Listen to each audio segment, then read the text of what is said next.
Assalamualaikum Beres, selamat datang kembali di Guru Gembel Channel. Seorang ulama bernama Imaduddin Usman dari Banten itu kemarin melakukan sebuah kajian dan penelitian ilmiah terhadap silsilah para habaib di Indonesia. Apakah mereka memiliki hubungan keturunan dengan Nabi atau tidak? Setelah menelusur berbagai kitab-kitab silsilah, ada 9 kitab yang ditelaah dan ada beberapa yang lainnya yang merupakan pemandu dan pendamping. Akhirnya beliau memberikan kesimpulan bahwa silsilah para habaib itu terputus kepada Nabi Muhammad, atau tidak valid, atau tidak ilmiah, atau kemungkinannya sangat kecil untuk benar-benar tersambung. Nah, karena itu maka beliau menyarankan agar para habaib itu melakukan tes DNA saja untuk membuktikan garis keturunan itu. Nah, ini kemudian ditanggapi dengan agak berang oleh Pak Habib Bahar bin Smith. Beliau mengatakan, saya boleh aja untuk menerima tantangan tes DNA, tapi ada 2 syarat. Salah satu syaratnya itu adalah bongkar makam Nabi Muhammad, ambil sampel darahnya, kemudian tes DNA bareng sama saya, nyambung atau enggak gitu ya. Saya sih sebenarnya agak keberatan dengan ini. Kenapa seperti itu? Ya maksudnya gini, kalau Habib Bahar itu memang tidak mau tes DNA, ya udah nggak mau, selesai di situ, nggak apa-apa gitu. Nggak usah sampai menghina dan menistakan Nabi Muhammad. Kan dalam Islam membongkar makam kemudian mengambil sampel darah atau hal yang semacam itu kan sebenarnya adalah penistaan terhadap jenazah, dan sesuai syariat Islam itu nggak boleh, itu terlarang keras. Nah, ini kenapa malah membuat syarat yang begitu tidak mungkin dilakukan oleh kaum muslimin di seluruh dunia? Nggak akan ada kaum muslimin di seluruh dunia yang memenuhi syarat itu, karena nggak akan ada mau menistakan Nabi Muhammad gitu. Kenapa? Kalau nggak mau ya nggak mau, kenapa harus menistakan juga sebagai persyaratannya gitu? Lagian Pak Habib Bahar bin Smith kemudian mengatakan bahwa orang-orang yang meragukan silsilah habaib di Indonesia itu kalau tidak orang Yahudi, orang sesat, ya orang anak zina gitu. Dia akan mengatakan seperti itu. Ya nggak usah juga disebutkan seperti itu, tapi ya udahlah, nggak apa-apa lah ya. Kalaupun Habib Bahar bin Smith tidak mau tes DNA, maka ada yang mau ternyata, yaitu Najwa Shihab.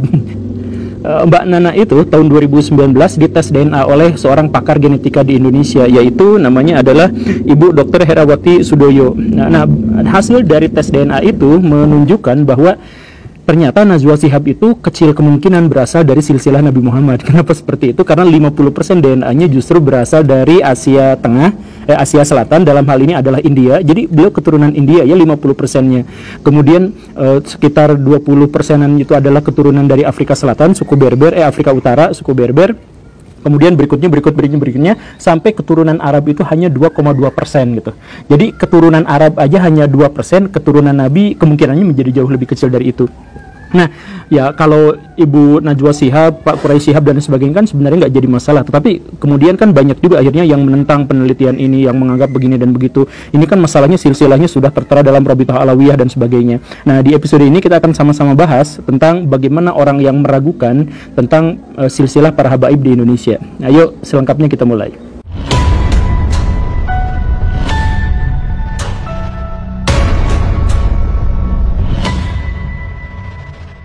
Sebuah disclaimer yang penting adalah bahwa siapapun orang-orang yang mempertanyakan silsilah habaib di Indonesia itu bukan orang-orang yang membenci habaib, bukan orang-orang yang membenci Nabi dan keluarganya dan keturunannya, bukan. Tapi mereka justru adalah orang yang sangat menyayangi, sangat menghormati, dan sangat mencintai para habaib itu. Kenapa seperti itu? Ya sama seperti kebanyakan atau seluruh kaum muslimin. Kaum muslimin di seluruh dunia itu sangat-sangat mencintai hadis Nabi. Dan karena itu maka mereka harus melakukan verifikasi yang sejelas-jelasnya terhadap hadis Nabi itu, karena mereka tidak mau menyampaikan sesuatu yang diklaim sebagai sabda Nabi ternyata bukan, kan seperti itu. Karena itu rantai sanad itu menjadi benar-benar penting, menjadi benar-benar mutlak.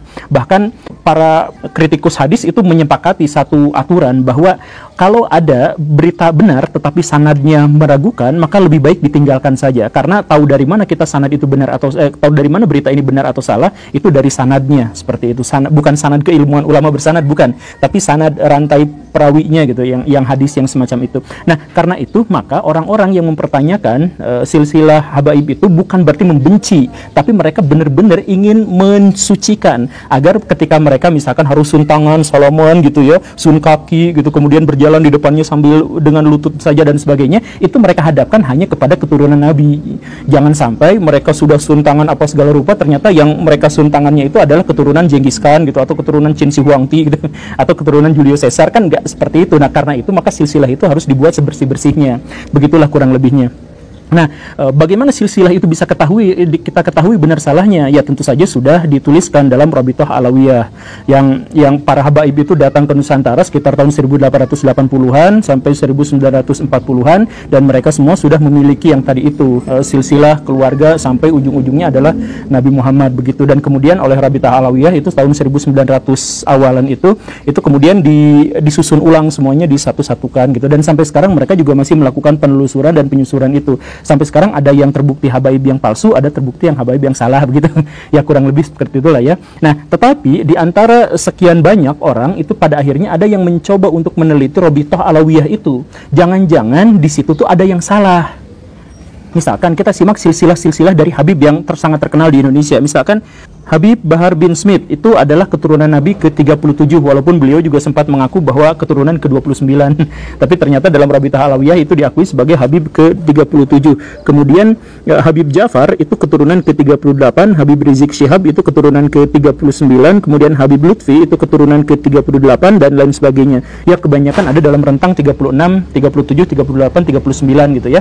Nah, ini misalkan kita ambil contoh bahwa Habib Rizik Syihab itu diambil dari Fatimah punya anak namanya Hussein, kemudian Ali Zainal Abidin, kemudian Muhammad Al-Baqir, kemudian Ja'far Shadiq, kemudian Ali Uraidi, kemudian Muhammad An-Naqib, kemudian Isa Arumi, kemudian Ahmad Al-Muhajir, kemudian Ubaidillah, kemudian Alwi Alawin, dan seterusnya sampai ke 38-nya itu adalah Habib Rizik Syihab. Nah, dari situ itu ada masalah menurut Pak Imaduddin Usman yang tadi itu. Apa masalahnya? Sejak silsilah ke-10, yaitu Ubaidillah sampai ke bawah-bawahnya, itu tidak pernah tercatat dalam silsilah, dalam kitab-kitab silsilah di zaman dulu. Gak pernah ada. Yang ada yang mencantumkan Ubaidillah sebagai leluhurnya Habib Rizik dan lain sebagainya, sampai sekarang, itu baru ada silsilahnya itu tahun 1900-an, tahun 1800-an. Adalah yang mungkin tahun 1700-an. Ke belakangnya itu tidak pernah ada nama yang namanya Ubaidillah itu. Jadi, bahkan di abad ke-5 Hijriah, atau sekitar tahun 1100 Masehi itu, ada seorang ulama namanya adalah Fakhrur Razi yang kemudian menulis silsilah kenabian, silsilah keturunan Nabi, dan menyebut bahwa Ahmad bin Isa itu tidak pernah punya anak yang namanya Ubaidillah. Punya anaknya itu adalah Muhammad, kemudian Ali, kemudian Hussein. 3 itu saja, dan tidak ada lagi yang namanya Ubaidillah. Dan karena itu maka Ubaidillah ini adalah anak dari siapa? Ini tidak pernah tertera dalam risalah, dalam kitab-kitab silsilah manapun dalam sejarah. Dan baru nongol itu tahun 1700-an, tahun 1800-an. Dan kemudian diklaim sama habaib-habaib zaman sekarang. Artinya ini sanadnya terputus. Jadi kalau misalkan kita ngambil verifikasi hadis yang standar seperti yang digunakan oleh Bukhari, Muslim, Imam Abu Dawud dan sebagainya, maka ini sanad ini telah terputus dari zaman Ar-Razi, Fakhrur Razi itu sampai tahun 1800-an. Berarti sekitar 700-800 tahunan kosong, hilang, tidak ada, tiba-tiba muncul ada nama itu masuk ke dalam silsilah kenabian gitu.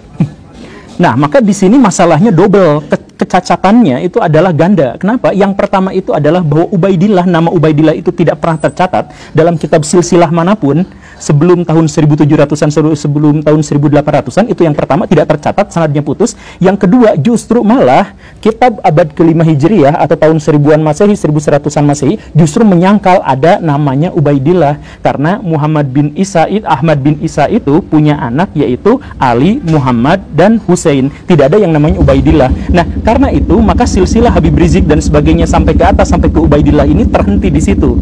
Jadi kemungkinannya itu bahwa di situ tidak ada yang namanya Ubaidillah, dan karena itu tidak ada keturunan Habib-Habib yang sekarang itu adalah keturunan dari Ahmad bin Isa sebagai keturunan dari Nabi.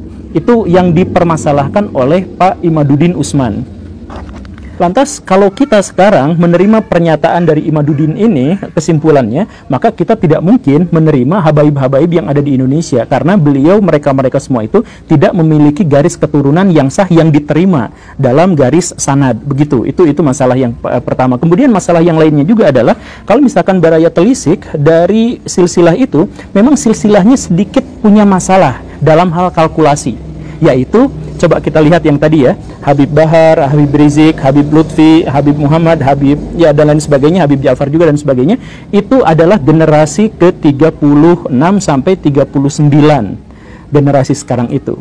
Nah, padahal jarak dari Nabi Muhammad ke sekarang itu, kalau misalkan kita masukkan ke Hijriah, itu sekitar 1.500 tahun bedanya itu. Jadi Nabi dilahirkan 50 tahun sebelum Hijriah kan, sekarang tahun 1444 Hijriah ketika video ini dibuat. Maka berarti dari Nabi lahir sampai sekarang itu berarti sekitar 1495 tahun. Ya kita bulatkan beda 5 tahun, ya kita bulatkan jadi 500 tahun Hijriah, 1500 tahun Hijriah. Sedangkan kalau dikonversi ke Masehi maka menjadi 1453-an Masehi kan begitu. Nah, 1500 tahun itu di seluruh dunia generasi yang berpindah, generasi yang berubah, generasi yang ada itu adalah sekitar 50 sampai 75 generasi. Bagaimana ceritanya kalau rata-rata di seluruh dunia itu sekitar 50 sampai 75 generasi, sedangkan para habaib itu hanya sampai ke 37, 38, 39 generasi. Kalau seperti ini, maka ya tetap masuk akal sih, tapi susah untuk menerimanya karena artinya rata-rata habaib itu baru punya keturunan di usia 41 tahun. Kan ini ya masa kalau misalkan ada orang yang punya anak di usia 41 tahun, itu sesuatu yang wajar. Tapi kalau dirata-ratakan sepanjang 1.500 tahun, rata-rata orang punya anak sekitar 41 tahun, itu sebenarnya agak kurang sreg gitu. Secara probabilitasnya itu nggak nyambung gitu, nggak sah gitu, nggak cocok gitu. Gitu kan? Apalagi ditambah dengan kesulitan yang lain, bahwa di zaman dulu, sebelum tahun 1800-an, itu kebanyakan orang menikah di usia yang sangat belia, antara 11 tahun, 12 tahun, 13 tahun, 14 tahun. Begitu. Itu umumnya segitu. Nah, kalau misalkan pernikahan itu terjadi di umur 11, 12, 13, 14, dalam kurun waktu 1.500 tahun, rata-ratanya mereka menikah, punya anak di usia 40 tahun, atau punya generasi berikutnya di usia 40 tahun, maka saya pikir ini adalah sesuatu yang agak melenceng gitu, nggak sesuai kalkulasi begitu. Nah, jadi ayo kita lihat misalkan apa masalahnya itu. Nabi punya pelanjut yang namanya Fatimah itu ketika beliau berusia 34 tahun. Kemudian Fatimah berlanjut ke Hasan itu 19 tahun usianya. Husain ke pelanjut berikutnya yaitu Ali Zainal Abidin itu 33 tahun. Kemudian Ali Zainal Abidin ke Muhammad Al-Baqir itu 17 tahun. Kemudian Al-Baqir ke Ja'far Shadiq itu 26 tahun. Setelah dijumlah jumlah diambil rata-ratanya, itu ternyata rata-rata generasi itu berpindah di usia 26 tahun. Dari satu generasi ke generasi berikutnya rata-ratanya itu adalah 26 tahun. Wajar, normal, masuk akal, iya kan? Semuanya masuk akal, nggak ada yang sampai 40 tahun. Tetapi setelah Ahmad bin Isa yaitu Ubaidillah, nah di sini adalah masalahnya. Seperti yang tadi ya, Pak Imaduddin itu mempermasalahkan Ubaidillah itu tidak ada sanadnya, tidak ada garis silsilahnya, tidak ada catatannya. Nah, dalam kalkulasi ini juga jadi masalah ketika Nabi sampai Ja'far Shadiq katakanlah itu rata-rata 26 tahun dan itu wajar, itu masuk dalam rata-rata orang di seluruh dunia. Pada masa berikutnya dari Ubaidillah itu menjadi sangat berbeda. Misalkan Ahmad bin Isa ke Ubaidillah itu 40 tahun rentang perbedaannya. Kemudian Ubaidillah ke Ali anaknya itu 30 tahun, Ali ke Alwi 20 tahun, Alwi ke Muhammad 40 tahun, Muhammad ke Alwi generasi berikutnya itu 60 tahun. Kemudian Alwi ke Ali 20 tahun, generasi berikutnya Alwi ke Muhammad 30 tahun, Muhammad ke Ali 30 tahun, Ali ke Muhammad 34 tahun, Muhammad ke Alwi 26 tahun, Alwi ke Said Ali itu 50 tahun, Said Ali ke Muhammad generasi selanjutnya itu 55 tahun. Artinya ada di antara mereka itu yang baru punya anak setelah 60 tahun, setelah 55 tahun, setelah 50 tahun dan sebagainya. Dan ini rata-rata ke bawahnya gitu. Jadi rata-ratanya tetap selalu di atas 30 tahun. Nah, ini sebenarnya menjadi sesuatu yang agak bermasalah, menjadi sesuatu yang aneh. Ditambah lagi kalau misalkan Baraya melihat, mengecek silsilah itu, di situ selalu ada juga yang aneh, yaitu angka tahun dari kelahiran orang-orang yang tanpa sanad tadi itu, ya menurut Pak Imaduddin tanpa sanad itu selalu berangka tahun genap sempurna. Misalkan Ubaidillah lahir tahun 320 Hijriah, Ali Al-Mubtakir itu 350 Hijriah, Muhammad Al-Maula itu 390 Hijriah, Alwi Syahib itu 450 Hijriah, Ali Qail Qasam itu sekitar 470 Hijriah, dan Muhammad Sohib itu 600 Hijriah, dan seterusnya. Angkanya itu pas. Jadi tahun 600, tahun 700, tahun 650 gitu. Semuanya itu gak ada yang koma-koma sekiannya gitu. Begitupun dengan jarak antara dari ayah ke anaknya itu juga pasti genap pas gitu, puluhan gitu, nggak ada satuannya gitu. Nah ini kan sebenarnya agak rancu, agak aneh gitu. Jadi bagaimana ceritanya kalkulasi itu selalu rata-ratanya adalah sekitar 41 tahun, kemudian rentang dari satu generasi ke generasi yang lain itu sekitar 2 atau 3 kali lipat daripada generasi yang pada umumnya, dan kemudian angkanya juga dipas-pasin semuanya seperti itu gitu. Ini saya pikir sih nampaknya juga rancu.